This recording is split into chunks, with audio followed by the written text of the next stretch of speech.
saudaraku yang kekasih. Hari ini kita akan menyenangkan hati Tuhan lewat pujian penyembahan kita. Kita siapkan hati kita untuk berjumpa secara pribadi dengan Tuhan. Haleluya. Tuhan, ku mau menyenangkan-Mu.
Kebenaran firman-Mu.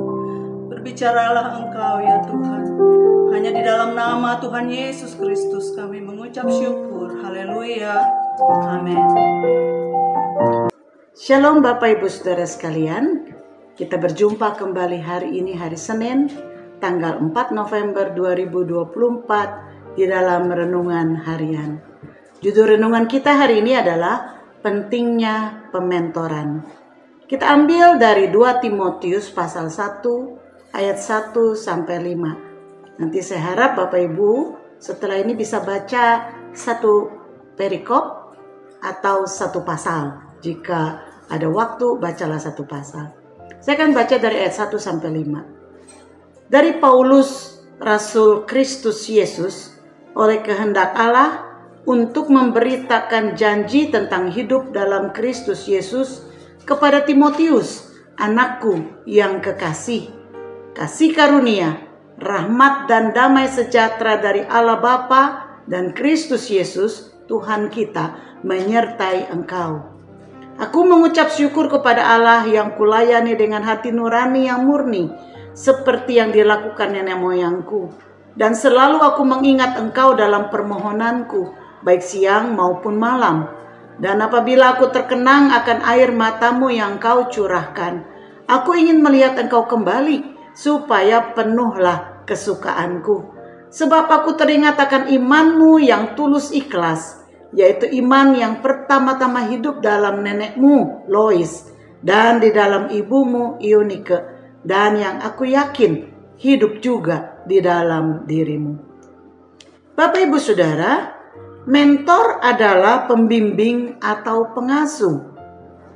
Pementoran adalah kegiatan membimbing atau mengasuh yang dilakukan oleh sosok yang memiliki pengalaman pengetahuan dan keterampilan dalam bidang tertentu kepada yang belum atau kurang berpengalaman atau yang kurang mampu. Pada dasarnya, semua orang membutuhkan mentor atau pembimbing dalam melewati fase-fase kehidupannya. Sejak lahir, seorang dimentor umumnya oleh orang tuanya agar ia bisa bertumbuh dan belajar kemampuan, belajar etika, dan nilai-nilai dasar kehidupan. Ia belajar bicara, belajar berjalan, berlari, memakai baju, membersihkan diri, makan yang baik, disiplin, dan lain sebagainya. Kemudian, ia akan dimentor oleh guru-guru di sekolah untuk bisa menguasai ilmu pengetahuan dan meningkatkan kemampuan diri sampai ke jenjang pendidikan tertinggi yang bisa diraihnya. Dalam dunia kerja, seorang akan dimentor untuk menguasai dan menjadi ahli dalam bidang yang dikerjakan. Demikian seterusnya, orang akan membutuhkan mentor-mentor dalam hidupnya yang bisa membuatnya mengembangkan kemampuan dirinya. Demikian juga dalam hidup kerohanian. Semua orang percaya memiliki dan membutuhkan mentor yang bisa menuntun hidup kerohaniannya terus bertumbuh sampai mencapai kedewasaan dalam Kristus. Dan Tuhan dalam rencananya telah menempatkan orang-orang tertentu bagi setiap orang.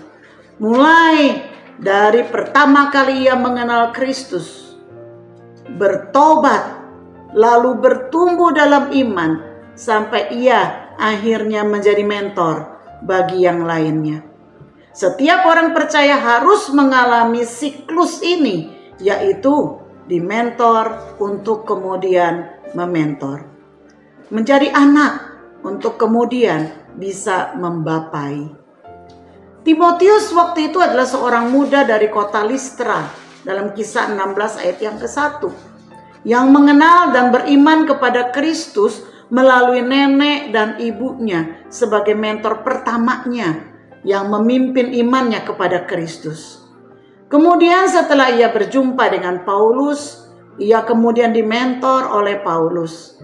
Paulus menyebutnya sebagai anak yang kekasih dalam 2 Timotius 1 ayat 2. Paulus mengajak Timotius ikut dalam perjalanan pelayanan Paulus dan Silas ke berbagai kota sampai ke daerah Eropa. Timotius dimentor secara intensif oleh Paulus, baik dalam pertumbuhan iman, memberitakan Injil, maupun menggembalakan umat Tuhan. Dalam pelayanan kita tidak lepas dari mementor dan dimentor.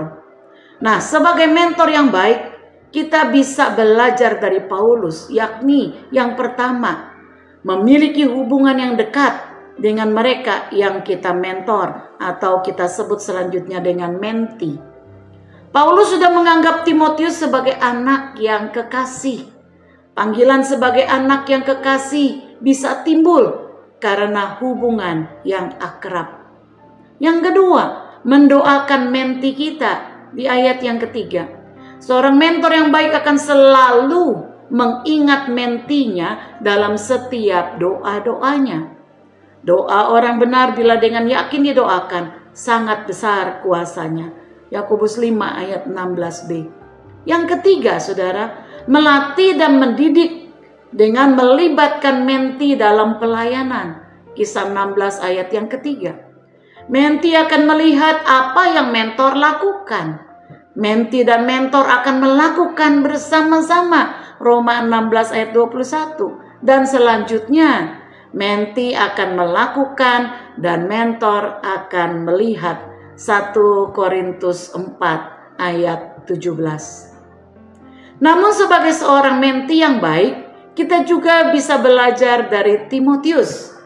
Yang pertama, seorang menti yang baik memiliki kerendahan hati dan ketaatan untuk dimentor. Ia mau dan rela menyertai Paulus dalam perjalanan penginjilan, Bahkan ia rela disunat menuruti apa yang disarankan oleh Paulus agar bisa diterima oleh komunitas Yahudi karena ayah Timotius adalah orang Yunani. Kisah 16 ayat yang ketiga. Yang kedua, saudara, seorang menti yang baik memiliki hati yang tulus dalam mengasihi Paulus.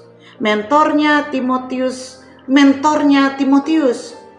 Nah, Timotius menangis ketika berpisah dengan Paulus, di mana Paulus yang akan dipenjarakan karena Kristus. Di dalam 2 Timotius 1 ayat yang keempat atau Kisah 20 ayat yang ke-37. Ia ingin menemani Paulus, tetapi ia juga harus menggembalakan orang-orang di Efesus. Yang ketiga, menti yang baik memiliki iman yang tulus kepada Kristus. Sebagai orang percaya, iman Timotius terus bertumbuh meski ia memiliki ayah yang mungkin bukan orang percaya. Namun bimbingan yang diberikan oleh mentornya, neneknya, ibunya, dan Paulus tidak sia-sia di dalam dirinya. Timotius mau dididik hingga ia bisa juga mendidik dan mengajar orang lain meski ia masih muda. Dalam 1 Timotius 4 ayat yang ke-12. Apa perenungan kita hari ini, saudara? Setiap kita dimulai dari menjadi menti. Tetapi Tuhan mau kita bertumbuh menjadi mentor. Apapun kita saat ini, apakah menti ataupun mentor atau kedua-duanya, mari kita menjadi menti yang baik. Mari kita menjadi mentor yang baik. Kiranya Tuhan memberkati kita. Mari kita berdoa. Tuhan Yesus, terima kasih.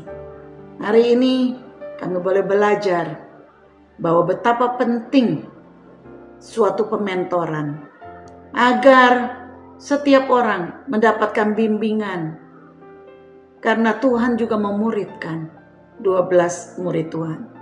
Engkau juga adalah seorang mentor yang luar biasa, dan biarlah hatimu sebagai mentor ada di dalam setiap hati kami, untuk kami bisa juga menjadi mentor yang baik seperti Engkau. Dan kami juga mau belajar sebelumnya menjadi menti yang baik, yang mau taat, yang mau dengar-dengaran, yang mau rendah hati, yang mengasihi mentor kami, dan yang mau dengan tulus beriman kepada Tuhan. Terima kasih ya Bapa. Terima kasih sebagai mentor, biarlah kami memiliki hatimu yang mengasihi, memiliki hubungan yang baik dengan menti kami, yang selalu mendoakan. Dan kami biarlah mau mendidik mereka untuk mereka bertumbuh dewasa menjadi mentor. Terima kasih ya Bapa. Biar firman-Mu tertanam dalam setiap hati kami. Di dalam nama Yesus kami bersyukur dan berdoa. Haleluya. Amin. Kiranya Tuhan memberkati kita semua. Shalom.